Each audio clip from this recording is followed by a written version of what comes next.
Boa tarde a todas e todos que estão participando e assistindo a mais uma conferência do IEA, né, do Instituto de Estudos Avançados da USP. Hoje nós vamos começar uma nova série de conferências que aborda diferentes aspectos da inteligência artificial, seus impactos econômicos, sociais e científicos também, né? E nessa direção, nós temos o prazer de contar hoje com o professor Antônio Ribeiro, que é também chamado de Tom Ribeiro, né? Ele, uma pequena biografia, é professor titular do Departamento de Clínica Médica da Faculdade de Medicina, coordenador da Rede Telesaúde de Minas Gerais e vice-diretor do Centro de Inovação em Inteligência Artificial em Saúde da UFMG. Ele é pesquisador visitante da Universidade de Southampton, presidente do grupo de especialistas em doenças cardiovasculares negligenciadas da World Heart Federation, pesquisador 1A do CNPq e editor das revistas BMJ Heart and Journal of Electrocardiology.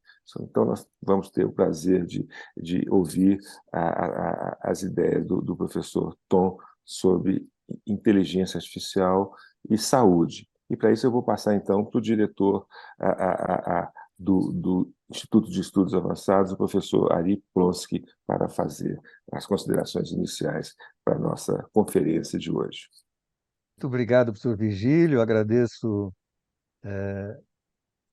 inicialmente a sua dedicação à Cátedra Oscar Sala, uma parceria do Instituto de Estudos Avançados da Universidade de São Paulo com o Comitê Gestor da Internet e o seu braço executivo, popularmente conhecido como NIC.br, e o cumprimento pela capacidade de convocação que tem mostrado ao longo desse tempo de convivência, de trazer sempre pessoas absolutamente diferenciadas, no sentido positivo do termo, notáveis no seu conhecimento e na capacidade de comunicação, e certamente o professor, que você carinhosamente já nos permitiu chamar de professor Tom, também se enquadrará, né, ou se enquadra, nessa condição. Eu queria cumprimentar a Magali Prado, que tem desde o início, desde o dia zero da cátedra, tem sido o esteio, o pilar que faz com que, enfim, a cátedra avance, né? Inicialmente como nossa pós-doc, agora na condição de colaboradora, né, do Instituto e da cátedra. Agradecer também o Sérgio e toda a equipe de apoio, mas fazer talvez só um breve comentário, e é o comentário que tem dois elementos, né? O comentário cuja união, na verdade, é a transformação, né? Quer dizer, o mundo está em transformação em várias e várias dimensões, e uma dessas vertentes, né, da transformação é certamente a vertente tecnológica. Então, enfim, inteligência artificial, hoje em dia, é mais do que buzzword, né? Mais do que um nome que impacta, enfim, é um ambiente diferente, né? É um ambiente no qual nós temos uma tentativa, né, de uma ergonomia nova entre seres humanos e sistemas, dispositivos, etc., né, que tem, do ponto de vista, se eu entendo, da tecnologia em si, avanços muito rápidos, né? Eh, mas tem essa outra vertente, eh, inovação, né, que é o que nós estamos falando, e telemedicina é um dos casos, né? É, é, é, toda inovação é um processo sociotécnico, né? Então, existe a dimensão técnica, mas também a dimensão social. No social, incluindo o institucional, legal, cultural, econômico, enfim. Portanto, o desafio, talvez, nesse momento, isso foi desde o início da Carta de Oscar Sala que nos foi colocado, o desafio foi que nos concentrássemos nessa segunda vertente, evidentemente olhando o que acontece na primeira, né? São eh, duas vertentes que se interpenetram, mas que a gente se concentrasse, vamos dizer assim, mais atenção sobre essa outra vertente, né? Ou seja, ter essa visão integrada, de certa maneira, sociotécnica do processo de inovação em geral. E hoje, com a presença ilustre do professor Tom Ribeiro, a gente vai ter uma condição de dar significado, né, a esses conceitos, olhando em algo que diz respeito a cada um, a cada uma de nós, né, que é a questão da saúde, né, que é uma questão individual, familiar, mas também uma questão de natureza nacional, social. New York Times, só para concluir, né, tem duas notícias, né, uma pegamos nas duas do New York Times, uma de cerca de 3 semanas, mostrando a, a, a enorme crise do NHS, né, do National Health System da Inglaterra, que foi a inspiração do SUS, e outra que, a salvo melhor juízo, é de ontem ou de hoje mesmo, não me lembro, mostrando, ou apontando, né, como conseguir reverter a situação do sistema de saúde norte-americano, né, que eh, investe muito recurso na área da saúde, mas que a qualidade final, do ponto de vista das pessoas, enfim, está aquém. Então, a gente tem uma certa expectativa, né, de que essa combinação virtuosa de tecnologia como algo, de inovação como algo técnico e social ao mesmo tempo, tecnologia e sociedade, possa contribuir para, enfim, nossa qualidade de vida, mas também para a qualidade de vida da sociedade mais ampla que nós temos. Então, professor Tom, muito obrigado pela sua participação, muito bem-vindo, professor Virgílio, mais uma vez, obrigado pela sua dedicação e capacidade de trazer pessoas importantes enfim, para esse espaço de conversação. Professor Virgílio, professor Ari, eu agradeço muitíssimo o convite, né, e a todo o IEA, né, que representa, então, essas pessoas dentro da USP, os docentes, os professores, os pesquisadores que se dispõem a pensar a prática, a ciência, a academia de uma maneira intersetorial, interdisciplinar, né, e que transdisciplinar mais do que isso, né? Eu vou trazer um pouco, então, aqui as nossas considerações, que elas têm um forte componente prático. Assim, nós temos uma prática de telesaúde e, nesse momento, começando uma prática de inteligência artificial, né, no sentido que traz uma série de reflexões. Então, é quase bottom-up, quase partindo de questões muito palpáveis e muito objetivas, né, das dificuldades de prover a saúde pela telesaúde, que a gente vai traçar algumas considerações mais gerais sobre a prática em si. Né? Eu vou começar pela tela. Eu gostaria de lembrar, eu coloquei um título inicial, Tecnologia e Saúde, antes do só um segundo, gente, espera aqui. Antes do meu título,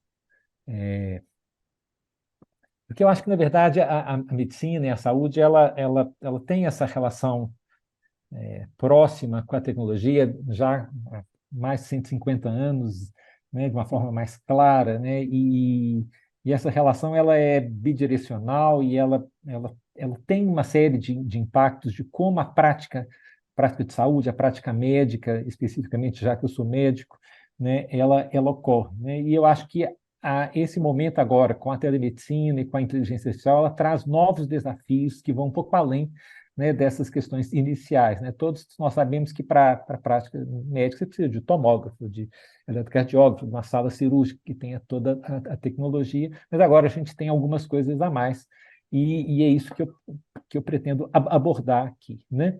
Eu gostaria de iniciar lembrando que a gente fala de um lugar, esse lugar é o nosso país, né? É um país que tem lugares lindos, maravilhosos, fantásticos, belezas naturais importantes, mas que tem um enorme contraste social. Né? Então, nós temos Bélgica e a Índia, né? Acho que a Índia atualmente é diferente quando esse conceito foi criado, né?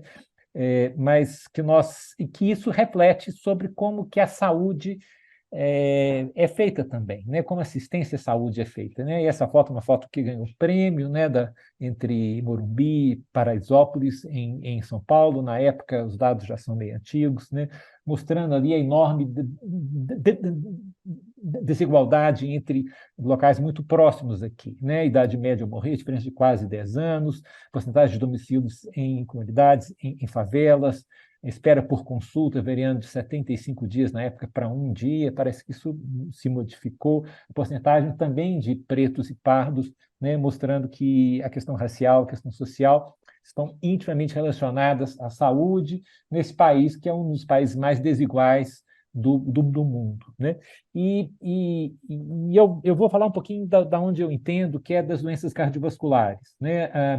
As doenças cardiovasculares são importantes para todos, porque são a causa importante de adoecimento e de morte, né? A principal causa de morte no país já há 40, 50 anos, né? Responsável aí sempre por cerca de 30%, 32% dos óbitos, né? Numa taxa que vem decaindo quando ajustada à idade. Mas como a população está envelhecendo, né? A gente continua a ter um número muito importante para as pessoas com doenças cardiovasculares e morrendo por doenças cardiovasculares também, né? Essa evolução desses últimos anos ela não tem sido homogênea, né? Nós sabemos que os estados do Sul e Sudeste, que são os estados mais ricos, com maior índice de desenvolvimento humano, com uma maior porcentagem de pessoas brancas pela imigração e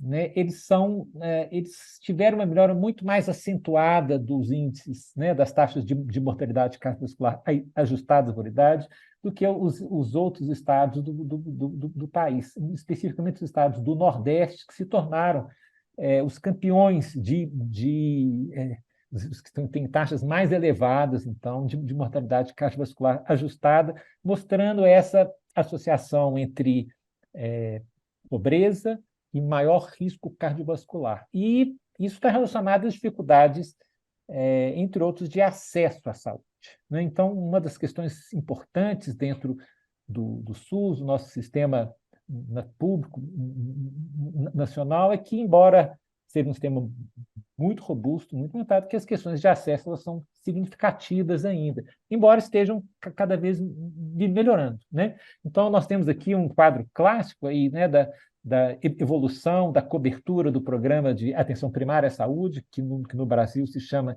Estratégia de Saúde da Família, né? Nos últimos 20 anos, né? E mostrando que na década de 2010, até de 2000 a 2010, 2012, o país foi basicamente coberto, então, por equipes de saúde da família, que são compostas por um médico, um enfermeiro, um dentista, técnicos de enfermagem, uma equipe de agentes comunitários de saúde e outros profissionais da área de saúde, que chamava NASF, né, que ajudavam em outras áreas, né, hoje cobrem a maior parte do território brasileiro. São Paulo, pela maior frequência do sistema privado, vocês podem ver que sempre foi uma cobertura um pouco mais baixa do que em outros países. Mas isso traz uma oportunidade, né, já que existe uma estrutura de saúde presente em todos os municípios brasileiros, virtualmente, quase todos, né? Cobrindo a maior parte das pessoas, mesmo que essa estrutura ela não tenha ela tenha um leque limitado de recursos ali, ela se torna um local, um polo por onde outras ações de saúde podem atingir as pessoas que precisam de cuidado preventivo, diagnóstico, abordagem de uma forma geral, né? E isso tem aberta a possibilidade, então, para o que a gente conhece como telesaúde ou telemedicina, que, ao fim e ao cabo, são quase sinônimos, né? O país foi um grande pioneiro nisso, então, em 2007, o Ministério da Saúde criou esse projeto Telesaúde, né, que virou esse Programa Nacional Telesaúde Redes, com expansão, né? Inicialmente eram 9 estados, que tinham núcleos estaduais, que serviam, então, de um apoio basicamente à atenção primária à saúde, né? E esse programa ele se estabeleceu e as coisas se modificaram desde então, mas ele é baseado basicamente na troca de informações entre profissionais de saúde, que a gente chamava de teleconsultoria, né? Que aqui pode ser feita por telefone, pela internet, podem ser em tempo real ou não, né? As possibilidades de fazer exames à distância, então laudos especializados de exame, e nós entramos precocemente nisso com a eletrocardiografia, então que chama de telediagnóstico, né? Geralmente com a participação do núcleo estadual, da Secretaria Municipal e Estadual de Saúde, né? Então o laudo é dado pelo especialista, e um profissional de saúde na ponta, nesse ponto remoto, realiza esse exame, né? E trazer o meu apontador laser aqui. Por fim, também as ações de teleeducação, né? Cursos, webaulas, outros materiais digitais, né? Que podem ajudar para o treinamento em serviço, para a qualificação em serviço dos profissionais de saúde que estão no estabelecimento de saúde a partir de núcleos universitários ou núcleos de locais que podem ajudar na atualização e na melhoria dessa assistência. Isso aconteceu e o país se destacou por esse programa público de telesaúde. Vocês vão ver que a gente tem alguma participação nisso no estado de Minas Gerais, né? Mas a gente sabe que houve um impulso adicional, né? Basicamente quando da pandemia de Covid, que as pessoas foram forçadas, obrigadas por motivos sanitários a ficar em casa, sair menos de casa, e as unidades de saúde se tornaram não só um local que a pessoa precisava para fazer consulta, mas eventualmente que as pessoas doentes, né, com uma doença inicialmente sem saber como que se tratava direito, e principalmente sem como se prevenir. Então, na verdade, a telesaúde tomou um impulso muito grande, e isso inclusive com mudança das normas, né? Porque até esse momento, no nosso país, por exemplo, no Brasil, a gente não podia fazer uma teleconsulta direta, conversar com o paciente, um médico, outros profissionais de nível superior, não poderiam conversar com o paciente num ato de consulta médica, consulta de enfermagem. Isso não era legal, isso não era permitido pelos conselhos de classe, né? Isso precisou ser resolvido rapidamente, né? E começou a ser feito, e aqui mostrando nos Estados Unidos como que no começo da pandemia, a telemedicina, então, ela assumiu esse local de fazer parte das consultas, né? Passaram a ser feitas à distância, inicialmente um número muito grande, depois se estabilizou aí numa fração razoável dessas consultas são feitas por telemedicina, e se passou por cima de barreiras que eram um pouco, né? Vai perder a relação médico-paciente, vai tornar comercial uma relação que é humana entre duas pessoas, e nós todos nos convencemos que uma coisa não substitui a outra, né? Então, que a telemedicina ela entra de uma forma complementar ao atendimento médico presencial, ela pode servir para triagem ou para orientações mais breves, mas ela não substitui o encontro médico-paciente, no caso da medicina, que exige exame físico, existe uma série de outras ações, atividades que não podem ser feitas à distância, né? E isso se pacificou de uma maneira muito, muito impressionante, porque existia uma resistência muito grande que desapareceu. E um outro fenômeno foi uma entrada de verdade, então, da iniciativa privada, do setor privado na telemedicina, né? Então, milhões de atendimentos foram realizados, os planos de saúde, as cooperativas médicas desenvolveram ou se associaram a sistemas para realizar as atividades de telemedicina, e isso gerou uma mudança de paradigma e, na verdade, um novo mercado também, né? Que ele é importante, e ele é um pouco paradoxal que a telemedicina no país ela tenha se desenvolvido tanto dentro do setor público, e tinha muita ideia de aumentar o acesso, diminuir a desigualdade, né? E em um certo momento, quando ela passou a ser usada mais mais intensamente, ela passou a ser um valor adicional aos planos de saúde, né? Então, você vê comerciais de planos de saúde, de medicina suplementar, falando que, além de tudo, você tem direito à telemedicina, né? Mas isso é natural que ocorresse, já que é uma ferramenta, é um instrumento que nós temos para melhorar o atendimento de uma forma geral. E o que a gente tem a ver com isso, com essas questões básicas, né? Então, nós somos um dos primeiros núcleos, um desses 9 núcleos, né, que em 2007 fomos escolhidos aí para começar o Programa Nacional de Telesaúde, mas nós já tínhamos um projeto financiado pela FAPEMIC, pela Fundação de Amparo à Pesquisa de Minas Gerais, né, que tinha esse nome, o nome fica até hoje, embora já tenha Minas Telecardio, né, que era a ideia, então, de fornecer acesso à cardiologia, em especial à teleeletrocardiografia, né, para pequenas cidades mineiras, de pequenas cidades, até 10, 15 mil habitantes, que tivessem estratégia de saúde da família, utilizando uma tecnologia de baixo custo e com o serviço sendo prestado por um convênio de universidades, né? E era uma coisa muito no sentido de avaliar a factibilidade, o custo-benefício, será que funciona, será que vai dar certo? E foi um sucesso gigantesco, né? A gente rapidamente, o Estado de Minas Gerais percebeu isso, então o projeto nacional aqui em 2007, mais 102 municípios, mas nos anos seguintes nós expandimos, então, a atividade do Minas Telecardio, né, da assistência em telecardiologia, para atingindo rapidamente quase todos os cerca de 850 municípios mineiros, né?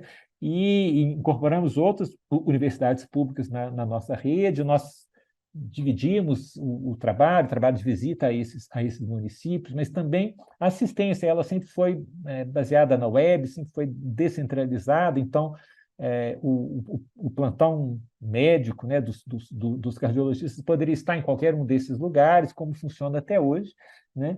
E isso a gente se beneficiou, então, né, da tecnologia para conseguir trabalhar junto e também para cobrir aí com a telecardiologia, mas a gente não passou a fazer só telecardiologia, né? Fazer outras áreas, né, com teleconsultorias, com atividades de educação e assistência em saúde de uma forma geral, não apenas telemedicina, mas como telesaúde.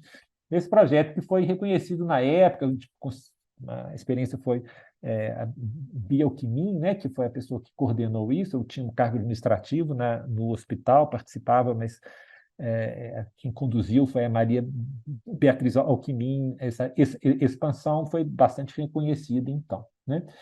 E aí, o que esse funcionamento dessa telecardiologia que a gente fala aqui, né? A gente fez muito a teleeletrocardiografia, né? A gente sempre forneceu o suporte para esses laudos e para essas consultas médicas em cardiologia, né? Mas a gente criou um plantão cardiológico que ele tinha um componente físico nesse momento inicial, mas logo depois cada um está de plantão no seu hospital, no seu consultório, ou mesmo em sua casa, né? E a gente criou um sistema que recebe o exame, o eletrocardiograma, que é adquirido na ponta por um técnico, né, uma pessoa com formação técnica, com dados clínicos, com dados do próprio paciente, medicação em uso, se é urgente ou não, né?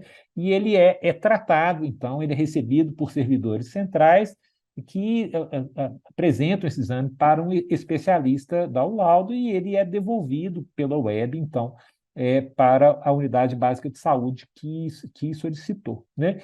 Isso são vários sistemas, são todos desenvolvimentos de sistema in-house, todos feitos na casa, mas, de uma forma geral, a gente tinha alguns princípios, né? Assim, baixo custo, não fosse específico para nenhum equipamento, poderia trabalhar com diferentes equipamentos de eletrocardiografia, né? Que a gente conseguisse responder às urgências rapidamente, a gente sempre teve essa meta de responder em até 10 minutos, hoje é na faixa de 2 a 3 minutos, e todos os exames respondidos rapidamente também, e a partir de um certo momento funcionando 24/7, porque progressivamente unidades que não eram unidades básicas de saúde, que funcionam só durante o dia, elas foram incorporadas né, no nosso atendimento, né? E hoje a gente tem 3 a 5 cardiologistas de plantão por turno durante o dia, 2 à noite, né?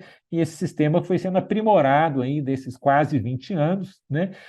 Uma das principais melhorias aconteceu uns 6 anos atrás, que a gente desenvolveu um novo sistema, nova interface para os nossos especialistas, que então capturam o eletro. O eletro não é uma imagem, ele é um monte de pontinho, né? Eles montam novamente, então, né, para ser avaliado aí pelo médico, incluindo os dados clínicos que foram coletados na hora da coleta, com uma série de medidas automáticas, e quando elas estão anormais, elas já aparecem em vermelho, né? Elas, para serem modificadas, existem ferramentas para magnificar, para ampliar e medir novamente, e uma série de laudos pré-estabelecidos, né?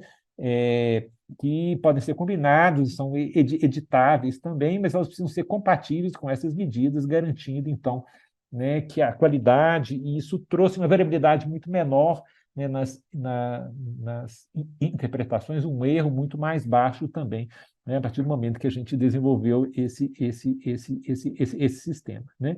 E isso foi reconhecido pelo Ministério da Saúde, que em cerca de 2006, 2007, começou a conversar com a gente sobre a possibilidade da gente ofertar isso não apenas para Minas Gerais, mas para o país como um todo, em colaboração com núcleos de telesaúde em outros estados. O primeiro estado foi o estado do Acre, né?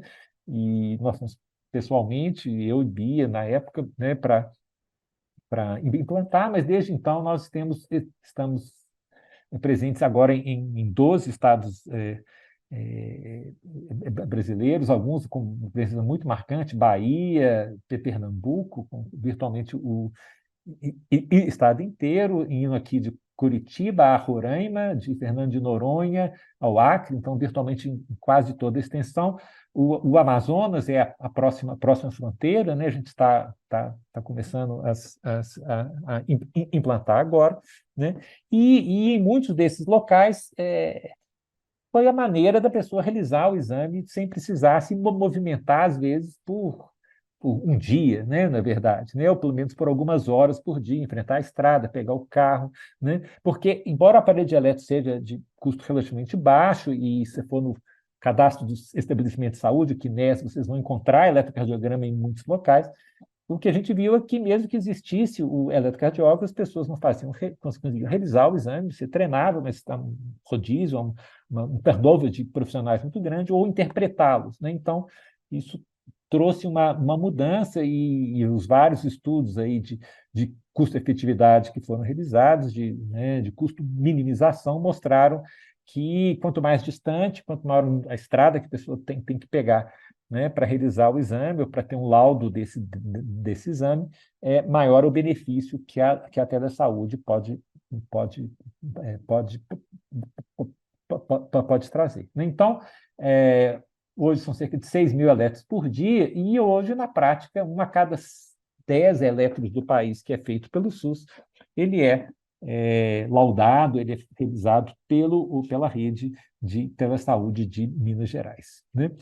A gente tem pretensões que vão além um pouco, isso foi um estudo, é, a, mas que a gente basicamente adaptou o sistema para funcionar agora com imagem, não com sinal eletrocardiográfico, e forneceu o centro desse estudo sobre Covid no mundo, da World Heart Federation, e fez laudos e fez exames para 23 países no mundo, as mais diferentes línguas, e essa é uma possibilidade. Na verdade, as barreiras nacionais, elas não são tão válidas, né, quando você fala em telesaúde. Existem problemas de quem pode laudar um canto em outro, tem problemas de língua, de cultura, mas, na prática, o que se faz para um país pode ser utilizado em outros, né? Nós também expandimos a nossa atuação para fora das unidades básicas de saúde, né? Então, essa foi a experiência inicial no norte de Minas, na cidade de Montes Claros, né, em que nós desenvolvemos um sistema de eletro que roda em tablet, né, e nos associamos ao SAMU do norte. Norte de Minas é uma região que é também de um país europeu, né? Portugal, são mais de 50 cidades, quase 50 ambulâncias do SAMU integrados numa central única, né? E a equipe, aqui as duas médicas que lideraram esse processo, isso foi implantado, então, fazendo com que a mortalidade por infarto tivesse uma queda substancial, né, de 21% para 14%, principalmente pelo aumento do uso de medicamentos com eficácia comprovada, o diagnóstico precoce, né, e o aumento da terapia de reperfusão, que é nada mais, nada menos abrir uma artéria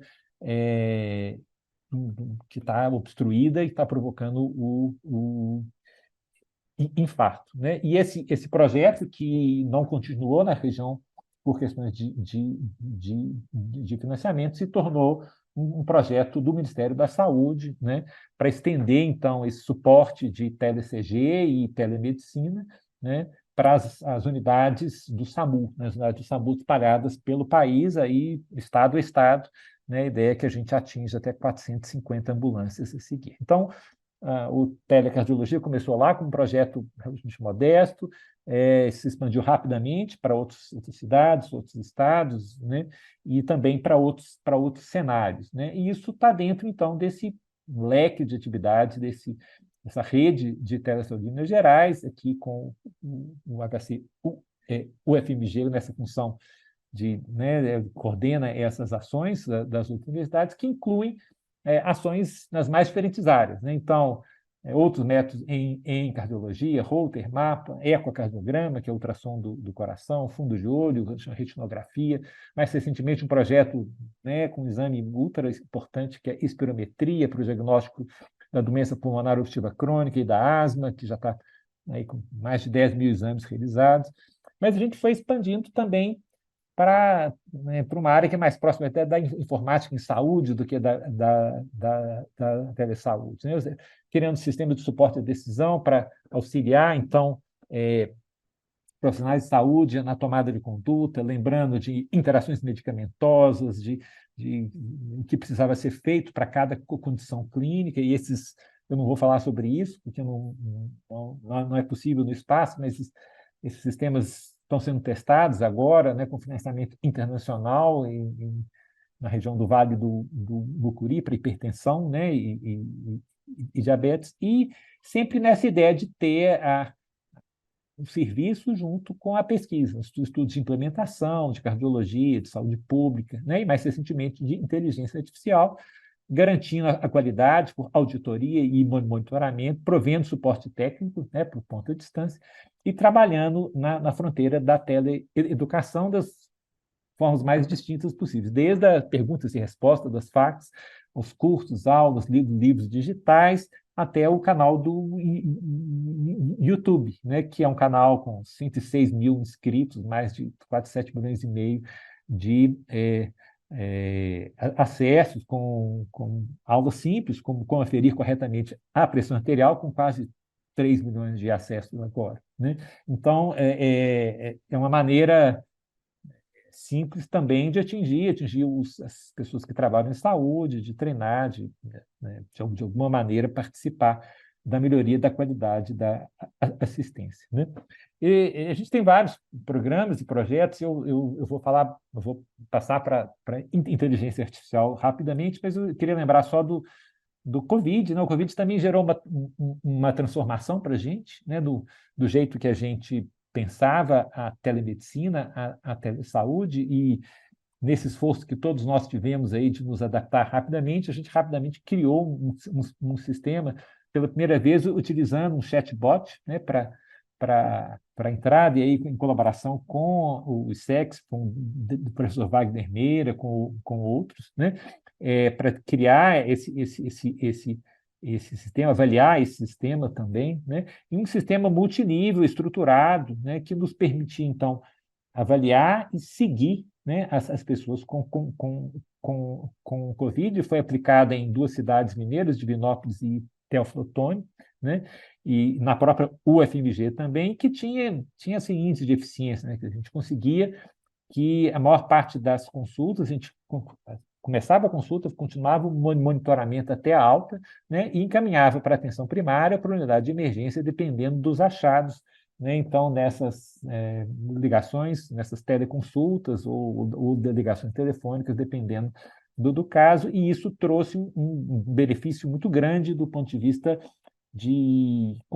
conseguir conduzir os casos com as pessoas em casa, né? Obviamente, isso variou com as ondas, né, de Covid, mas, basicamente, nós conseguimos mostrar que, com o mesmo recurso, a gente conseguia fazer 2 a 3 vezes mais consultas. Então, era uma estratégia que poupava recurso.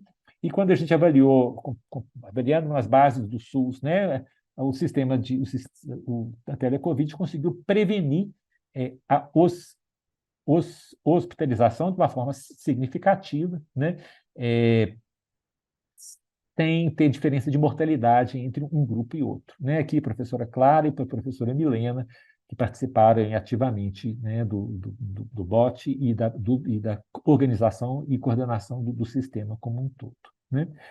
Bom, então, essa rede, né, ele tem financiamentos mais diversos possíveis. Nós temos contratos, convênios com o governo, que são TEDs.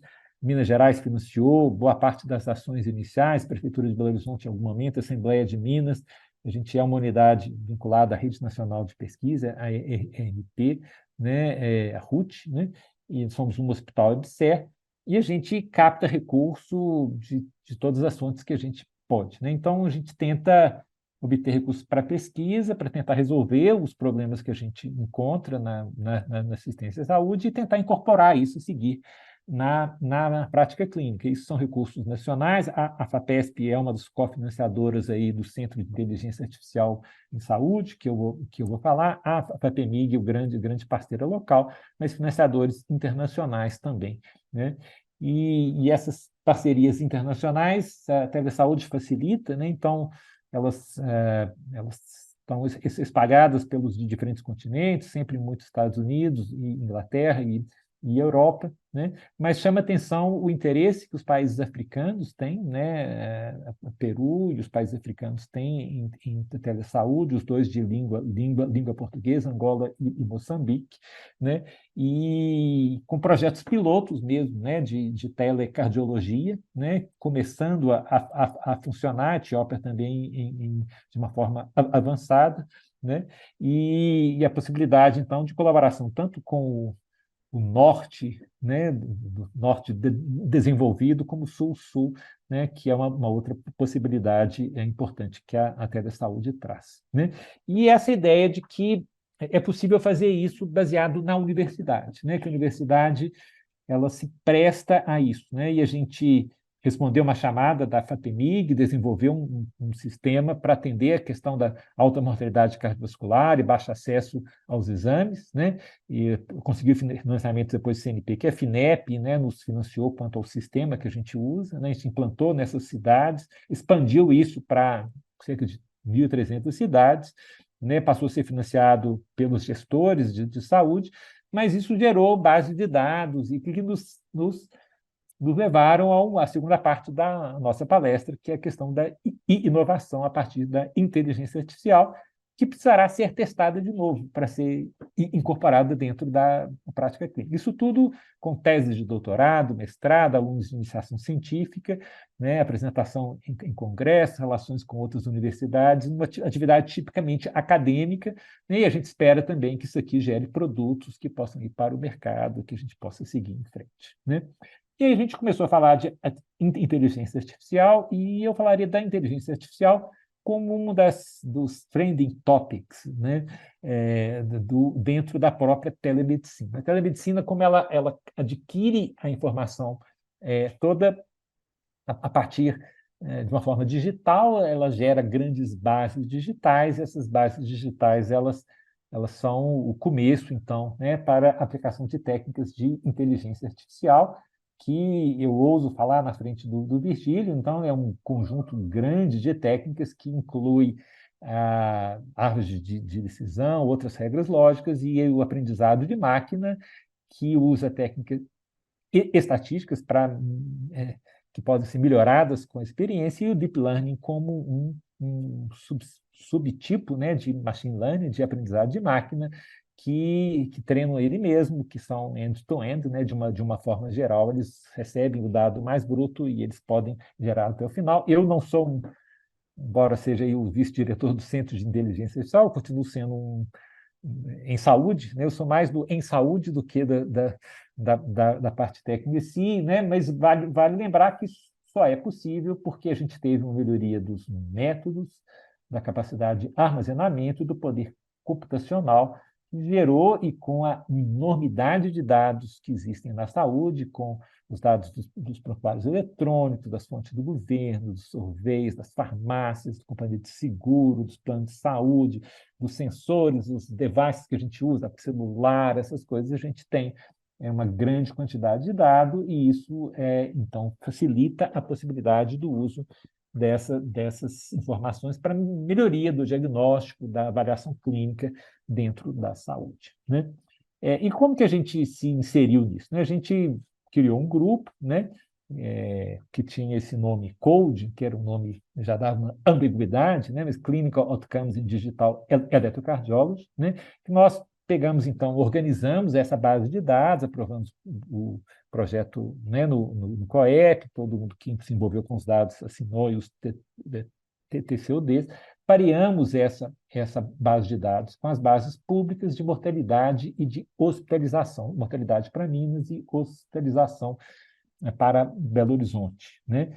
E era um volume grande de eletros, né, obtidos entre 2010 e 2017, de 2,6 milhões de eletros, de 1,6 milhão de pessoas, né? E essa enorme base não serviu para estudos epidemiológicos, tinha uma alteração no eletro de base, o que acontecia com ela depois, mas ela se tornou uma base a ser utilizada com aplicações de deep learning, e aí nessa publicação já um pouco antiga, acho que os chineses já devem ter nos ultrapassados, era a maior base de dados, né, de eletro, né, para uso em inteligência artificial, e, na verdade, ela passou a ser referenciada e utilizada por diferentes grupos de pesquisa no mundo, alguns em colaboração, outros porque, quando os artigos começaram a sair, ela se tornou parcialmente, as partes não identificadas, só com traçado, e alguns dados, né, passaram a ser possíveis de ser acesso público, né? E o que foi feito? Foi criada, então, uma rede neural profunda, né? E Antônio, Manuel, Derek, né? Basicamente atuaram nisso aqui, né? Que essa rede pegava os traçados originais, então os pontinhos que eu falei, o elétron é um monte de pontinho, né? E essas redes foram treinadas para diferentes tarefas, né? Ela era bem representativa da população brasileira, porque pessoas, né, Minas Gerais é bem diverso, né, de uma certa maneira, né? E a gente tinha pessoas de diferentes idades, estratos socioeconômicos, raça, cor e tudo, né? E aí, inicialmente, a gente utilizou para o diagnóstico eletrocardiográfico. Não pegamos 5, 6 anormalidades das 70 que a gente tem, né? E comparou uma rede treinada em azulzinho, né, em termos de acuidade, da capacidade de reconhecer corretamente, então, né, as alterações ao eletrocardiograma, com residentes de cardiologia bons, né, residentes de emergência e isso, estudantes, e a rede neural foi igual ou superior, né, aos médicos, que não são os médicos especialistas, né, são pessoas mais jovens, né, mas que tinham a formação, trabalhavam com isso, né, em quase todos os cenários, tanto a capacidade de reconhecer, quanto a capacidade de gerar falsos positivos, né, então todos os indicadores foram muito positivos, e essa é uma aplicação relativamente rotineira dentro da inteligência artificial em saúde, porque na imagem, principalmente, radiografia, tomografia, né? Vários sistemas foram desenvolvidos mostrando que a máquina ela é geralmente igual ou superior ao especialista, e isso tem uma implicação para o trabalho médico, né? Então, nós temos hoje planos de otimizar o trabalho médico dos nossos cardiologistas, que têm que analisar 6.000 eletros por dia, facilitando esse diagnóstico, e esse é um projeto de implementação. Mas nós não nos contentamos com isso, né? E pensamos na possibilidade, aí, uma ideia do Antônio e do Thomas Schoen, a princípio, né, de estimar a idade a partir do eletrocardiograma, sem nenhuma outra informação, só o traçado eletrocardiográfico, né? E achamos estudos na literatura, um outro estudo, um estudo mais ou menos na mesma época que a gente, mostrando que era possível. E aí a gente encontrou uma associação forte entre a idade calculada pelo eletrocardiograma, né, e a idade cronológica, mas com um erro também, um erro na faixa de 8 anos. Né? E aí a gente trabalhou com 85% dessa amostra. A gente viu logo precocemente que a diferença entre a idade predita ao eletrocardiograma e a idade cronológica ela era um marcador de prognóstico de risco de morte. Né? Então, nós testamos isso em 3 cortes, né? Tem grupo, code, então, eram os 15%, né, que a gente tinha separado da nossa amostra original. ELSA Brasil, um estudo epidemiológico feito com 15 mil pessoas no país, em 600 universitários. E Samitrópio, um estudo conduzido, né, pelo professor Esther Sabino, por mim e por outros, um estudo com pacientes com doença de Chagas, né? E o que a gente viu na linha laranja, marrom, né, é que quando a diferença entre a idade eletrocardiográfica e a idade cronológica ela era de pelo menos 8 anos, a pessoa tinha uma chance substancialmente mais alta de morrer no tempo de segmento desses diferentes estudos, né, do que quando a idade cronológica e a idade eletrocardiográfica eram a mesma, em azul. Né? E, por outro lado, as pessoas que tinham uma idade eletrocardiográfica mais que 8 anos mais jovem que a idade cronológica, né, eles tinham um fator de proteção também. Né? Isso se mantinha nas diferentes cotas. Aqui, entre os chagásicos, o prognóstico foi pior para todos. Né? E isso era significativo, ajustado por sexo e idade, e ajustado pelos fatores de risco, sabe? Se a pessoa é hipertensa, diabética, tabagista e dislipidemia, e o aumento do risco, então, relacionado ao ECG gap, né, o gap acima de 8 anos, ele se mantinha nas diferentes cortes, embora com poder diferente. E aí, inicialmente a gente pensou, provavelmente a máquina, né, a inteligência artificial, o deep learning, está juntando todas as alterações eletrocardiográficas num indicador único, né, que é a idade eletrocardiográfica. Mas a gente foi para os eletros normais. Né? E o que a gente viu? Mesmo trabalhando só com o subgrupo dos eletros normais, né? Então, que era um grupo muito menor, aí, de 20%, 30% daqueles eletros originais, o fato da máquina encontrar que calcular a idade eletrocardiográfica, a idade cardíaca, né, mais alta, estava associado a um risco de 50%, 1,53, 1,52, né, acima do risco de morrer. Quer dizer, era um fator de risco. Sugerindo o quê? Sugerindo que a máquina estivesse vendo alguma coisa que o cardiologista não estava vendo. Né? E foi isso que a gente fez, e o experimento aqui, dentro desse subexperimento, dentro desse estudo, pegou eletros em que a pessoa eram normais, né? E que a máquina tinha dado que existia uma diferença de mais que 8 anos, né? Em relação à idade cronológica. A idade cardíaca era maior que a idade cronológica. E deu para 3 cardiologistas experientes em diferentes experimentos, né? E eu fui um dos 3, nunca conseguimos saber por que a máquina tinha reconhecido esse eletro como um eletro mais anormal do que o outro, sendo que para a gente eram todos normais. Né? Então, isso abriu uma série de possibilidades e a gente entendeu que o CGAID ele poderia ser uma ferramenta para estratificação de risco das pessoas de uma forma geral, mas também poderia ser uma ferramenta para a gente conversar com o médico, com o paciente, sobre o fato de que a idade cardíaca dele está mais avançada, que o risco dele é que ele tem que mudar os fatores de risco, tem que mexer no seu modo de vida para que isso possa diminuir. Né?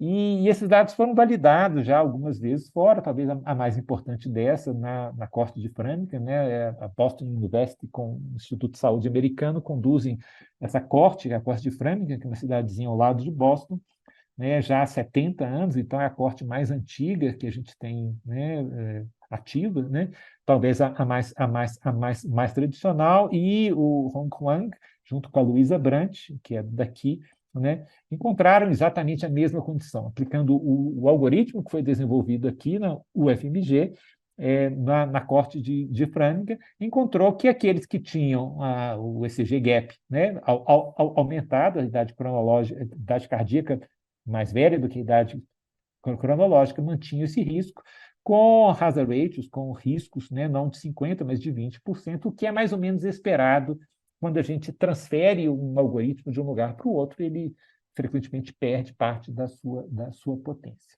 né? Então, há uma perspectiva importante aqui, né, para ser vista, né? Bom, uma aplicação local, doença de Chagas, né? Um assassino silencioso, uma doença descrita no país, doença crônica que demora anos para acontecer, em que 1 a cada 10 pessoas apenas, né, no mundo sabe que tem Chagas. No Brasil talvez seja um pouco mais. De uma forma que o Dia Mundial de Chagas, o lema é ajuda a saber quantos somos e onde estamos, né? Integre o tratamento de Chagas ao cuidado básico de saúde. E nós também, com parceria com os suecos, né? Carl Gidlin, o doutorado dele, com Antônio e os outros, né? Desenvolveram uma rede neural para encontrar pacientes chagásicos. Ele conseguiu, quanto mais bojudinha essa curva, melhor é o método, né? Ele foi perdendo um pouco a sua capacidade à medida que foi validado, mas ele tem uma capacidade boa para encontrar, então, pacientes com cardiomiopatia chagásica, né, e pode ser usado na área endêmica, e é isso que a gente está fazendo, né, com a colaboração aqui da professora Esther Sabino, num projeto que é o nosso São Paulo Minas, né, Centro para doença de Chagas, que é, então, testar a implementação desse método, né? E isso está em curso e a gente está, então, basicamente falando que a inteligência artificial aplicada no eletro tem possibilidade de predizer aspectos, risco de morte, outras arritmias, não falei, mas estudos acontecendo, a idade da pessoa, pode dar o laudo, pode encontrar condições associadas, pode rastrear para doença de Chagas, para hipertensão, né?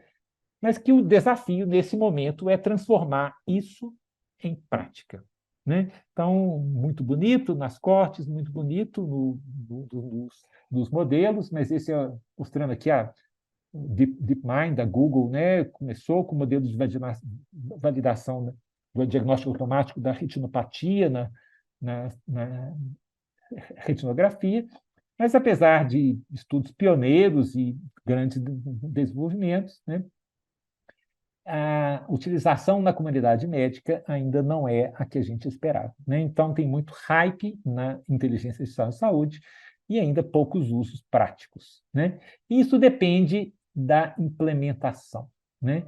E existe uma área em saúde, que é a ciência da implementação, que estuda basicamente por que, né, como que você pode melhorar a saúde das populações, né? Por como que as coisas funcionam, por quê, para quem, em quais condições, né? Quer dizer, uma coisa é funcionar dentro de um laboratório, outra coisa é ser utilizada como rotina dentro do sistema de saúde como um todo, né? Existem questões relacionadas à regulamentação, né? Então, aprovação pela FDA, pela Agência Europeia, pela Anvisa, com todo esse processo, né, que os produtos precisam ser aprovados para ser utilizados. Existem aspectos de regulamentação da inteligência artificial que ainda não estão bem sólidos, ainda tem coisa por vir, né? Existe um medo, né, do profissional de saúde de ser substituído pela telemedicina, pela inteligência artificial, né? Existe um medo mais simples, podemos dizer assim, será que os radiologistas não vão existir mais? É claro que não, né? Claro que eles vão continuar a existir, né? Claro que a inteligência artificial tem uma capacidade limitada, né? Especialmente nos casos mais difíceis, mas o trabalho provavelmente vai mudar, né? E como avaliar o impacto, né, da inteligência artificial nessa relação do médico com o paciente, dentro da prática de saúde, é uma questão, aqui é um repórter da Comunidade Europeia e esse da Associação de Colégios Médicos Americanos, são questões que têm trazido de discussão importante, né? alguns modelos têm sido discutidos de combinar a expertise clínica com a expertise da inteligência artificial, né? Gerando uma avaliação de quando a cada um desses é melhor. Então, quanto maior é a confiança nos scores da inteligência artificial, mais provável que ela vai ser usada, mas isso exige uma metodologia específica para a gente treinar as nossas redes, mas é um começo. Existe pelo menos algumas propostas de como nós vamos combinar a inteligência artificial e a expertise médica dentro das mesmas ações, né? E lembrando que isto não é simples, porque existe o bias, existe o viés, né?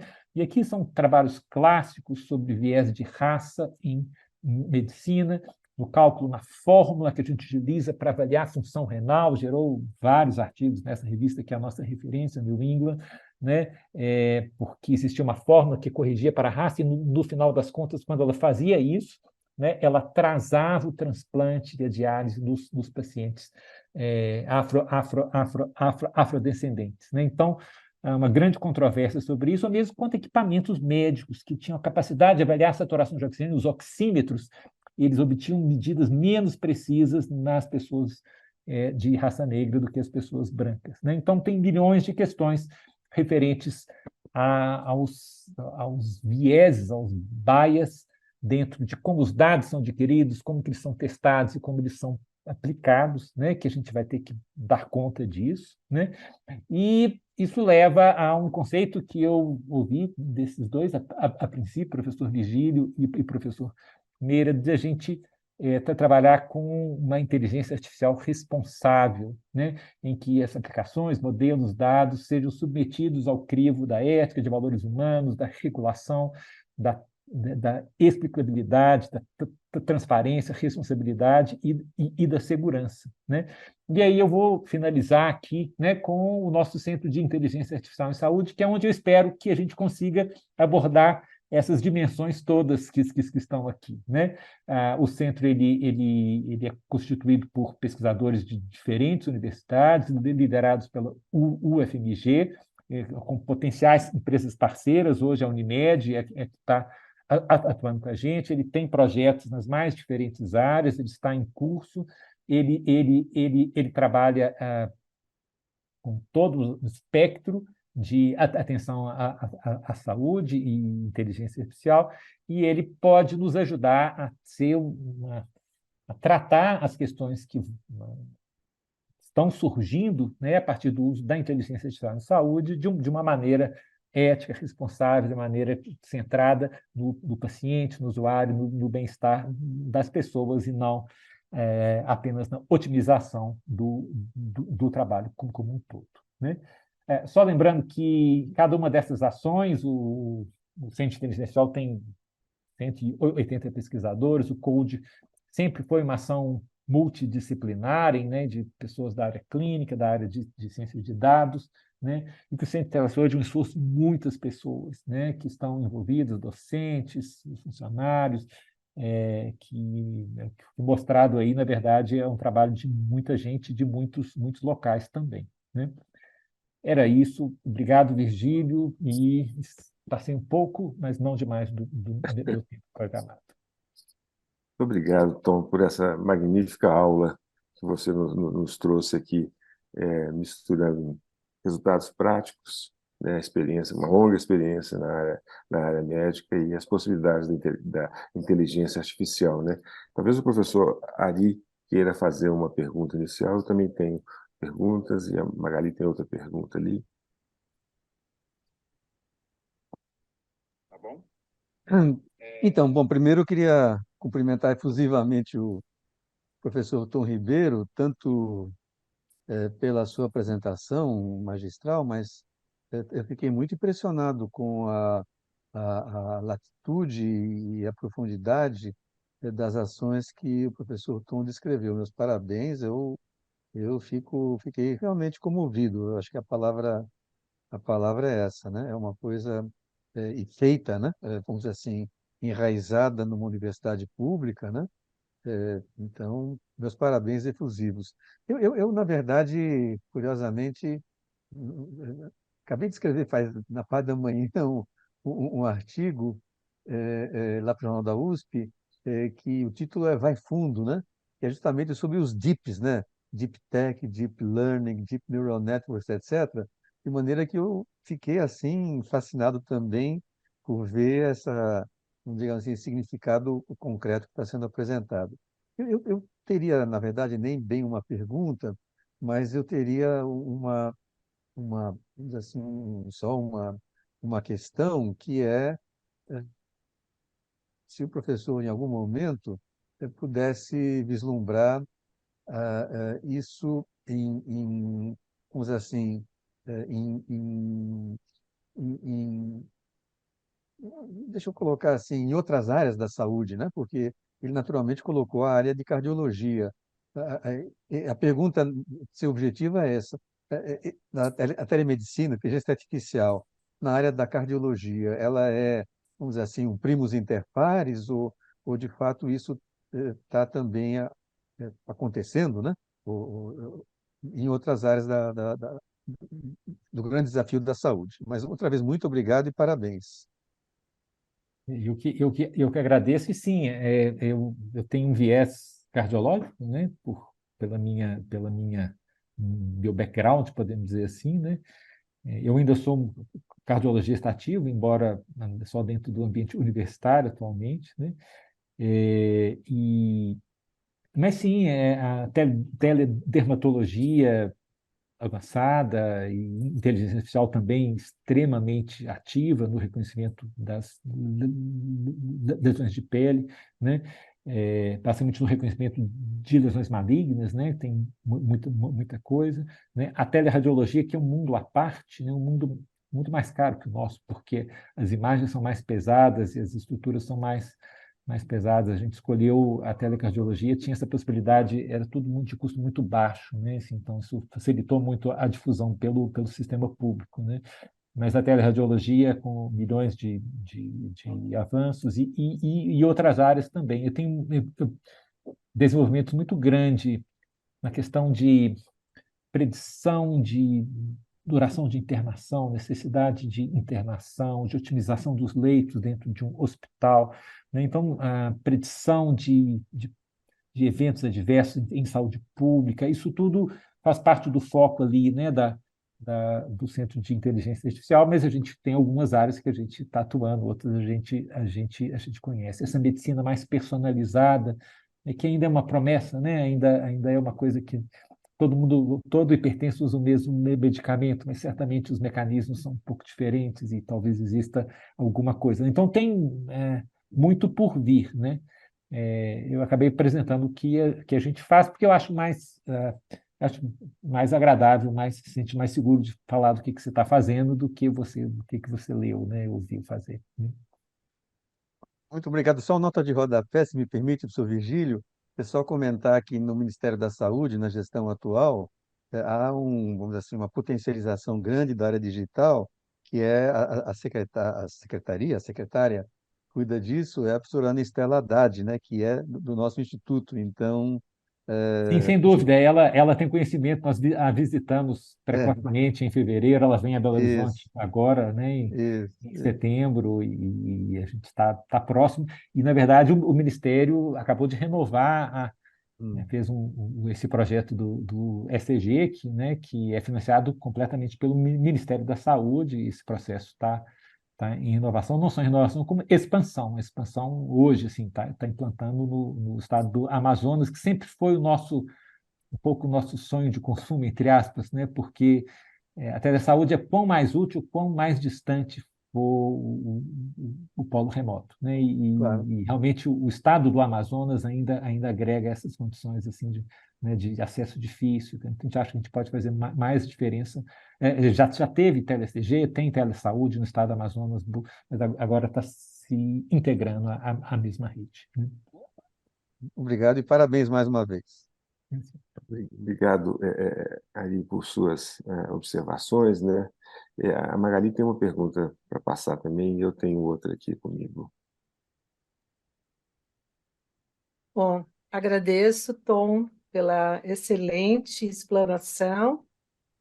A dúvida é o quanto a equipe da Anvisa ajuda, incentiva, ou ela como, né, uma equipe reguladora, né, de controle também, o quanto ela também ajuda ou também atravanca, atrapalha o desenvolvimento da IA na saúde, né, na área da saúde. Essa é uma pergunta capciosa, é difícil.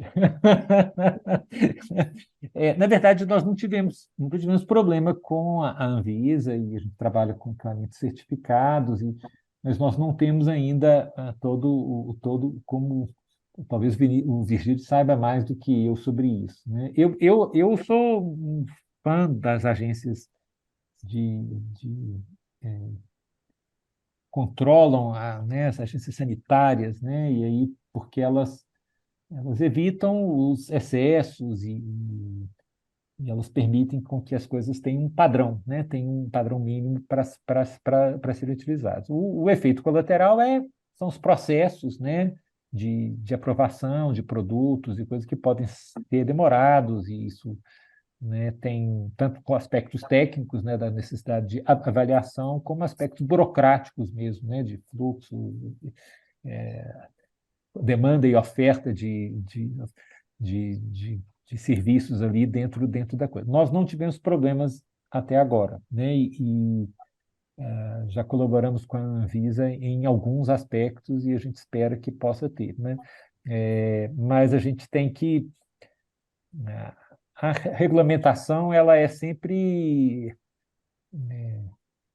existe um ponto de equilíbrio que não é tão simples assim, entre você regulamentar e proteger o usuário, o consumidor, dependendo do ponto de vista que você está, e você também dificultar excessivamente, né, as inovações. Então, é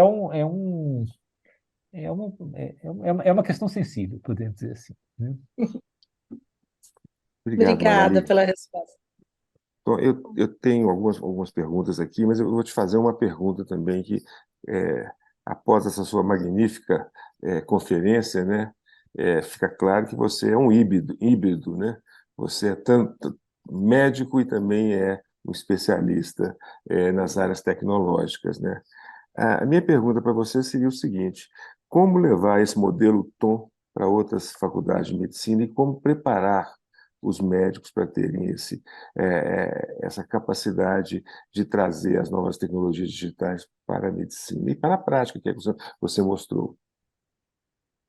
Bom, a primeira coisa é pagar bem os professores universitários e docentes e garantir que a gente consiga continuar trazendo essas pessoas que fazem a diferença para a universidade. Isso pode parecer, eu particularmente eu não tenho nenhuma queixa, eu vivo bem, não tenho não é uma coisa, mas eu fico muito preocupado, né, quando você treina, participa da formação de jovens pessoas em mestrado, residência, mestrado, doutorado, as pessoas têm vocação, têm habilidade, né, e elas não conseguem sobreviver pelo tipo de carreira que a universidade fornece, né?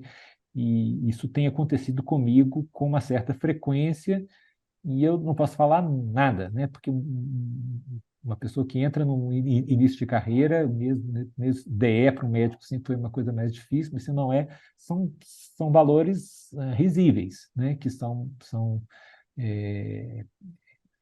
remunerados, se torna muito difícil que a pessoa escolha, e se essa escolha leva um sacrifício familiar muito grande, eu acho uma coisa muito difícil. Eu desculpo ter gasto tempo com isso, porque não é trivial, né? E eu acho que esse é um gargalo que é importante. Outra coisa importante é, na área de saúde é que os hospitais universitários eles têm que ser o nosso local de trabalho. A gente visita o mundo todo, né? E todo mundo é assim. As pessoas têm dois vínculos, né? Tem um vínculo com a universidade, outro vínculo com o hospital, e equilibram as suas atividades assistenciais, de ensino e de pesquisa, conforme a sua vocação e conveniência. Isso acontece na Inglaterra, com o NHS, isso acontece na França, isso acontece nos Estados Unidos, né? Então, não dá para imaginar que você vai receber um professor na universidade e não vai oferecer um espaço remunerado para ele dentro de um hospital universitário. Hoje é contra a lei, né? Um professor universitário não pode trabalhar num hospital público federal, a não ser que ele faça um outro concurso, né? Porque ele não tem como fazer. Isso é de uma ignorância, uma coisa que eu não consigo nem imaginar o tamanho, né? Então, as normas, estou falando dos federais, mas eu não conheço o estado dos hospitais da USP, nós precisamos trazer as pessoas para que elas utilizem essa dupla habilidade que elas têm. Terceiro, é uma coisa de motivação as pessoas podem trabalhar predominantemente por dinheiro ou por poder, mas elas podem trabalhar para a transformação, e isso funciona, né? Então, eu acho que a universidade tem que fornecer apoio e, de alguma maneira, incentivar as pessoas em início de carreira, em meio de carreira, para que elas entendam que trabalhar na transformação da sociedade pela universidade pode ser, o médico pode ganhar muito dinheiro, mas ele não vai ganhar muito dinheiro assim, certamente, né? Mas isso traz um grau de satisfação individual e pessoal, realização como pessoa, né? Que que vale a pena, né? Que é uma coisa que vale a pena. E eu acho que existem muitas pessoas seguindo por esse caminho, muitos, mas a gente precisa, como instituições e como de alguma maneira mais velhos e mais sênios, prover para que isso não seja uma luta quixotesca, né, de algumas pessoas, mas que seja um plano, seja uma programação da instituição, que é formar valores e fazer com que elas atuem dentro das hostes, né, dentro do exército das universidades, com a sua participação na atividade privada, com a questão de geração de produtos e participação na PI, na propriedade intelectual, nos eventuais ganhos financeiros que esses produtos tiverem quando chegar ao mercado. Mas tem que se pensar isso para além de uma carreira universitária de nível 1, 2, 3, 4, auxiliar, adjunto. Quer dizer, como que nós vamos garantir que essas pessoas não apenas sejam professores titulares ou professores adjuntos, mas que elas tenham criado nesse percurso, né, coisas que sejam bens para a sociedade, né? E eu acho que talvez essa seja a tarefa mais difícil das três, mas que eu não tenho dúvida acerca disso. Garantindo igualdade de gênero, racial, com oportunidades semelhantes, né? Isso é uma tarefa importante. Obrigado, Tom. Eu tenho uma pergunta aqui do provavelmente conhecido de vocês, Luiz Ari Messina. Oh, claro, sem dúvida. Ele diz o seguinte: bom, após minhas primeiras experiências com sistemas de decisão na Alemanha, ainda na década de 80, vejo este caminho agora bem trilhado por vocês na cardiologia. Fale-nos um pouco mais sobre a necessidade da explicação em uma decisão por IA. E, se não é possível, como conviver? Eu vou só complementar a mensagem dele. Eu vou só complementar a pergunta dele, Tom, porque você, num trecho da sua fala, disse o seguinte, literalmente, pode ser que a máquina esteja vendo alguma coisa que os médicos não viram. Como chegar a essa explicação? Como entender o que a máquina está vendo que os médicos não veem? Bom, são perguntas parecidas, mas mais semelhantes. Nós não atuamos ainda com sistemas de suporte de decisão que tenha inteligência artificial por trás. Nosso sistema de suporte de decisão tem árvores de decisão baseadas em consensos tipo Delphi ou consensos de especialistas a partir das melhores evidências. Então, nesse momento, nós não temos na prática esse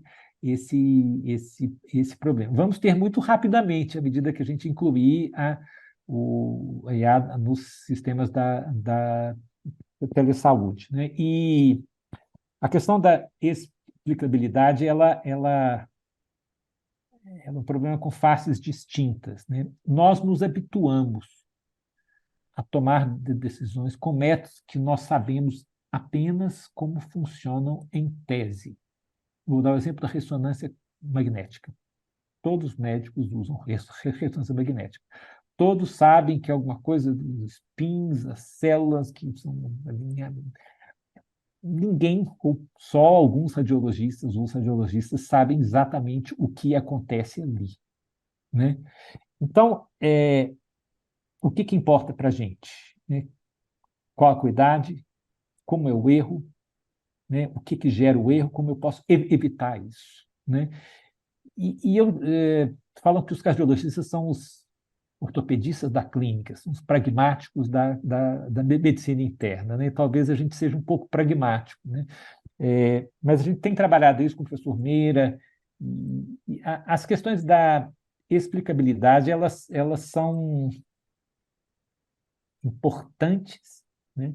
Mas eu ainda acho que o mais importante é que a gente entenda os padrões que vão advir do uso da inteligência artificial, como evitá-los. Eu acho que não será possível manter a explicabilidade plena, a não ser que a tecnologia avance, e aí vocês vão ter que, vocês da área de exatas, vão ter que nos dar alguma coisa. A gente tem muitos estudos com ECG-AID de tentar entender aonde que está o envelhecimento cardíaco, né? Por exemplo, a gente fez um corte das frequências do eletrocardiograma para achar em que onda que as coisas estavam, né? Alterou a frequência e fez. A gente até consegue localizar, mas a gente não sabe muito o que fazer com essa informação. Na verdade, então, nem sempre é simples. Eu participei de um estudo com autores da Austrália, da Suécia, que eles compararam a idade eletrocardiográfica por um método explicável e não explicável. A acuidade é até semelhante, ele conseguiu uma acuidade semelhante.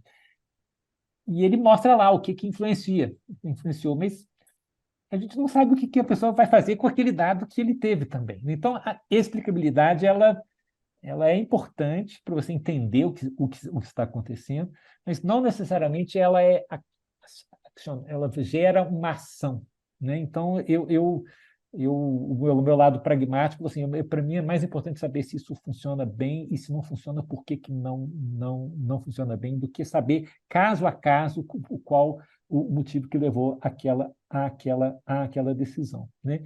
E a gente tem esse negócio do ECG de ver o que o olho humano não está vendo. É uma coisa que a gente procura há muito tempo dentro do eletrocardiograma. A gente transformava, fazia Fourier, né, análise espectral, né, para ver as frequências do sinal, para tentar entender se tinha alguma informação ali, né. É até mais simples, fazia método de dinâmica não linear para tentar entender o que estava acontecendo, né, com as séries temporais, né. E parece que realmente tem alguma coisa, eu sou fortemente convencido que ele é capaz de encontrar alguma dimensão que não é visível no modo do tempo, no modo da frequência, de uma forma clara ali, né? E isso traz um pouco de mistério, um pouco de suspense dentro da coisa, né? Mas eu acho que uma coisa para a gente ir atrás. O que a gente pensa com esse GEID, por exemplo, é fazer o genoma e o fenoma, né, desses pacientes com esse GEID. Assim, quais são os marcadores genéticos, né? E quais marcadores no fenótipo, né, características da pessoa, dos exames complementares, para que possa nos dar informação. Então, é quase uma explicabilidade reversa. Assim. Eu não vou ter explicabilidade por dentro do método, mas eu vou entender a quais padrões aquela característica se associa, né? E isso é um projeto para a Boston University de fazer isso nas cortes, né, várias cortes do mundo e coisa. Então, a gente tem uma possibilidade real de seguir em frente aí. Desculpa ter me alongado, porque talvez essa seja a pergunta mais difícil, né? Ô, Tom, eu acho que nós estamos chegando aqui ao final da nossa conferência, né? Assim, em nome do IEA, e aí a presença do professor Ari fortalece isso, né? Agradecer você por essa magnífica apresentação, não só teórica, mas prática também, e os resultados que a gente fica orgulhoso de ver feito disso, Ari, no início, né? São emocionantes ver os avanços que o país faz no meio de todas as dificuldades que são típicas daqui, né? Eu agradeço muito aí a sua palestra, né? E se você quiser fazer algumas considerações finais, fique à vontade. Bom, eu agradeço muito a oportunidade num local, né, tão importante para a gente, né? E um pouco, eu acho que a gente não deve ter medo, né? Porque se a gente tem medo, a gente não faz, não usa, né? E não se apropria, né? E como qualquer tecnologia, como a ciência tem sido há muito tempo, a mesma ciência que cria radioterapia cria a bomba atômica, né? Então, assim, a mesma inteligência artificial que pode auxiliar na inclusão, no acesso, na qualidade existencial, pode se escolher fazer só as pessoas que vão poder pagar ou tirar mais dinheiro das pessoas, ou qualquer coisa. E se a sociedade, a universidade, né, não se apropriar dos meios, né, certamente elas serão usadas contra a gente.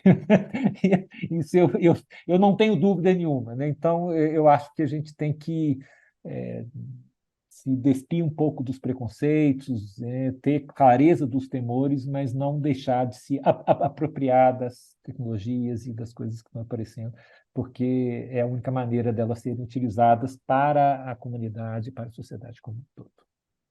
Obrigado. Eu não sei se o professor Ali quer finalizar, então, a nossa magnífica conferência de hoje. Com prazer, reitero o agradecimento institucional, a parceria USP-UFMG, que fica reforçada com a sua presença, agradecer o aprendizado que nos proporcionou e, mais uma vez, cumprimentar enfim, o professor Vigílio falou, né, cumprimentar pelo resultado. A gente fica realmente, acho que, de novo, orgulhoso, né? É o termo que ele utilizou. Eu diria que dada a situação, né, e dada a sensibilidade que o professor Tom teve desde o primeiro slide, né, mostrando Real Parque, Paraisópolis e todas as outras coisas, né, a sensibilidade que ele tem para uma realidade social, né, que nós temos aqui. E parabéns, muito obrigado. Eu que agradeço. Obrigado. Obrigado, Magali, pelo apoio também. Viu?